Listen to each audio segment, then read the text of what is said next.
Hay un libro que tiene por título Parece cuento que la Argentina aún existe. Parece cuento que la Argentina aún existe. Es el nuevo libro de Mario Rapaport. Él es economista, historiador, doctorado en la Sorbona, investigador superior del CONICET, prolífico escritor, y vamos a meternos en su libro, donde desanda la historia nacional, la relación económica de la Argentina y política con países poderosos, para ver si realmente estamos vivos de milagro o porque la naturaleza así lo manda. Bueno, Mario, ¿cómo le va? Sebastián Chapiro lo saluda aquí en Duplex, en LU2 de Bahía Blanca. Gracias por atenderme. Buenas tardes. Gracias a usted por llamarme. Por favor, un gusto. Ahora este es el título, parece cuento que la Argentina no existe. Y ahora yo se lo pregunto. Aún exista. ¿Parece cuento que la Argentina no exista? Se lo pregunto a usted que lo escribió y por qué se inspiró en este título. Sí, porque evidentemente las crisis que estamos viviendo en los últimos años nos llevan a preguntarnos si este país tiene sentido o no tiene. Yo creo que sí lo tiene y que fue boicoteado o saboteado por sectores internos y externos. ¿Por ejemplo? Bueno, por ejemplo, evidentemente Estados Unidos y el Fondo Monetario Internacional por un lado, y por sectores internos que hicieron repetidos golpes de Estado o golpes de mercado contra los gobiernos existentes desde ya hace varias décadas. Uh-huh. Y esto se continúa con los fenómenos inflacionarios y deflacionarios que padeció el país. Todos tienen la misma raíz o origen. Uh-huh. En su interpretación, no sé si cabe la responsabilidad. La responsabilidad es que tienen las herramientas de llevar adelante el país y son dirigentes, y también los factores externos que también juegan, como usted dice, un papel importante. El mea culpa hacia adentro, después de una mirada en su libro de larga data, ¿qué conclusión saca? Bueno, evidentemente que esto tiene un origen muy viejo. Tiene que ver con las opciones que se tomaron en determinados momentos, que tendían a favorecer cierto modelo de desarrollo o no desarrollo, y que hoy estamos pagando, ¿no es cierto? Es decir, el hecho que Argentina no se industrializó como se industrializaron otros países que salieron al mundo al mismo tiempo que nuestro, como Canadá y Australia, por ejemplo, es un indicio. Argentina, en vez de eso, los gobiernos argentinos, en vez de eso, eligieron la salida por la vía fácil de las exportaciones agropecuarias para pagar las importaciones que el país necesitaba. Y no hubo una verdadera industrialización que podía reemplazar esas importaciones. Y hoy estamos pagando eso. Uh-huh. Uno a veces se pregunta cómo países de Europa que han sufrido guerras, han sido devastados, se han levantado y hoy tienen altos índices de productividad. Y la Argentina, ¿por qué no le voy a preguntar por qué a usted no lo logró? Pero dentro de un contexto donde se tienen todos los suelos, los climas, la productividad, las herramientas, la densidad en los mares, el recurso también, parece que es una máquina de tropezar, de caerse sucesivamente y no levantar cabeza nunca. Bueno, pues hay que preguntarse quiénes son los dueños de esos recursos, si son todos los habitantes del país o los ciudadanos, o son determinados sectores, que esos son los que manejan la economía argentina y los que han determinado un rumbo que hoy nos está chocando mucho y que nos impiden seguir avanzando. Ese es el problema. El problema es cuando uno recorre un poco el país, se da cuenta que esos sectores que ya vienen de la época conservadora, de la época anterior, la vieja oligarquía, siguen manejando los lazos de la economía argentina. ¿Y esos países quiénes serían? ¿El Reino Unido en su momento, Estados Unidos, China? Socios comerciales que la Argentina ha elegido, ¿verdad?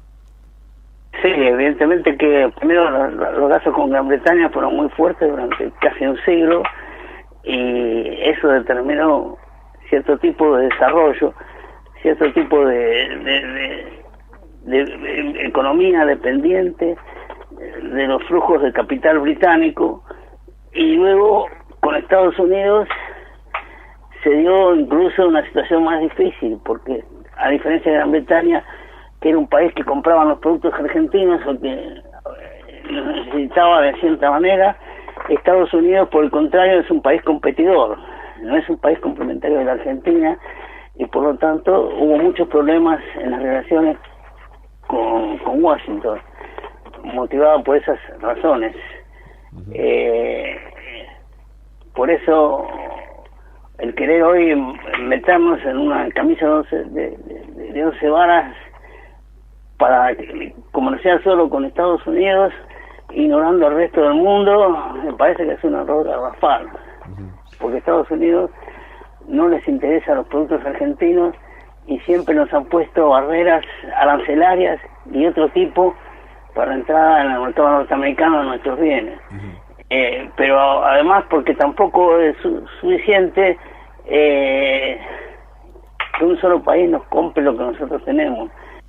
Yo creo que es fundamental esa abertura de los BRICS para hacer que la Argentina tenga varias ventanas en el mundo, y esas ventanas son quizás las más importantes hoy día.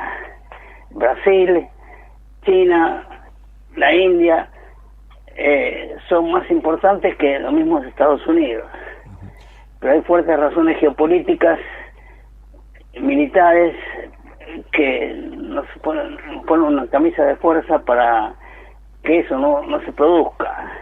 ¿Qué visión tiene Mario con este contexto económico actual y lo que se viene, algo tan importante como son nuevas elecciones en la República Argentina? Bueno, yo creo que lo principal es que no debe mentirse como se miente en la política. Yo lo que pongo en mi libro, que fue escrito antes de este proceso, yo ya ahí anticipo las ideas que se cruzan. Es decir, las ideas de la dolarización, que son ideas que van para tratar de frenar el proceso inflacionario, son falsas. En el pasado nos llevaron a una crisis casi terminada en 2001 con el plan de convertibilidad, y en realidad son ideas ya superadas en el mundo. Es decir, la Argentina no necesita una dolarización, por el contrario, una especificación muy fuerte,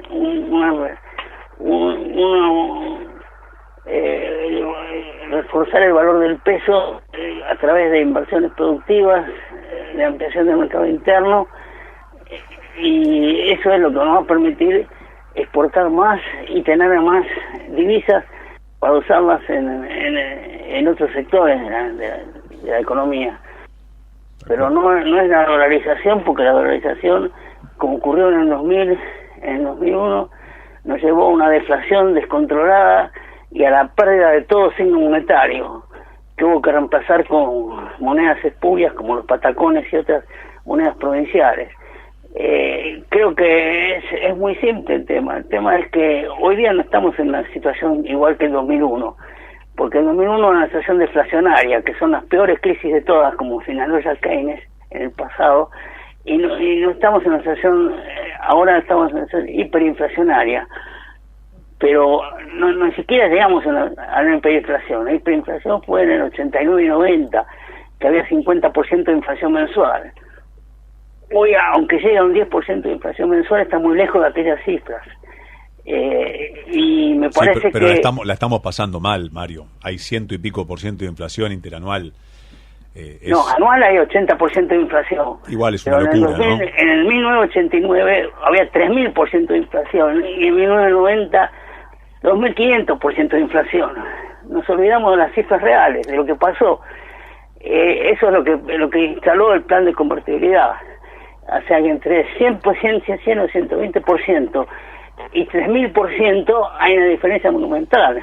No, ni hablar, pero uno prefiere vivir con los índices primero sin inflación y segundo o con índices un poco más adecuados con los países que le han puesto la mayoría coto al tema de los índices. Tener un 80, 90, 100 o cuando uno va al supermercado se da cuenta que independientemente de los números oficiales las cifras son mucho más elevadas, hace que la historia sea acuciante para muchos sectores.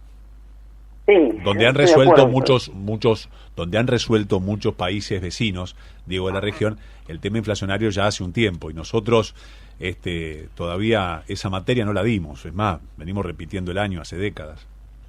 Sí, pero Brasil lo que hizo fue construir un peso propio real en su momento y eso terminó con la inflación. Acá lo que se hizo fue dolarizar la economía y esa dolarización que la realizó la dictadura militar en primer lugar, la que puso precios de inmuebles que no tienen sentido, que tienen sentido cotizarlos en Washington y no en Buenos Aires, y que colocó esos precios dolarizados en el mercado interno de forma tal de que no pueden de ninguna manera sostenerse. Bueno, eso no ocurrió en otros países. No ocurrió, vuelvo a decir, en los países que pueden compararse con Argentina, como Brasil, Australia o Canadá. Así que eso es lo que ocurre, eso es lo que podemos decir. Tal cual. El libro ya está disponible en las librerías, Mario. Sí, el libro ya está disponible en las librerías, sobre todo en la librería de... Sí, la librería de Página 12 que está en Buenos Aires y que distribuye en todo el país. Tal cual.